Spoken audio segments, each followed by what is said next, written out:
Bumuhos ang pakikisimpatya mula sa mga netizens para sa isang inang nagluluksa sa sabay-sabay na pagkamatay ng tatlo niyang anak.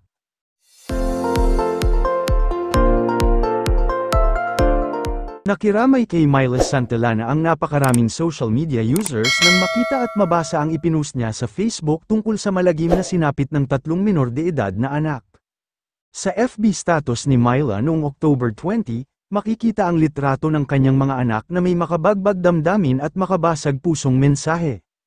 Patawarin ninyo sana si Mama sa lahat-lahat mga anak ko, walang kasing sakit, mahal na mahal ko kayo, sabi ni Myla sa post.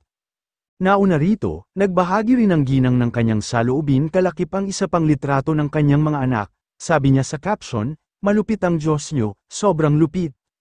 Patuloy pa niya, hindi ko talaga kaya. Anong malaking kasalanan ko para parusahan ako ng ganito? Hindi ko na alam ang gagawin ko. Hindi ko na alam, sobrang sakit. Walang kasing sakit. Durog na durog ako. Bakit mga anak ko? Isa namang Shara Maling ang nagpakilalang pinsan ni Myla ang nagbahagi ng nalalaman niya tungkol sa nangyari sa mga bata. Good day all. I am knocking on all your hearts to seek help for my cousin, Ate Myla, and the immense tragedy their family is going through right now, sabi ni Maling. On October 19, 2024, at around 11 p.m., Bunjoy 10 years old, KL 6 years old, Liway 3 years old, and Mikaela, Mikmik 2 years old were going home from attending a relative's 40-day memorial service, sabi niya. Ang tatay umano ng mga biktima na si Michael ang nagmamaneho ng tricycle nang sila ay mabangga ng isa pang motorsiklo. They were all rushed to the hospital but unfortunately, Marquez, KL, and Mikmik sustained extreme injuries and did not make it, kwento pa ni Maling.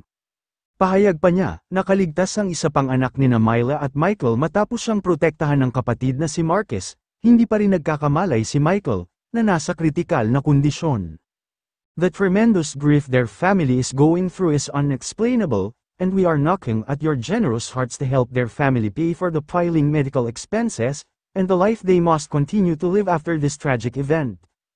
And lastly, we ask for your prayers for Myla, Michael, and Liway, and the rest of their families as they try to navigate through these trying times. Thank you very much.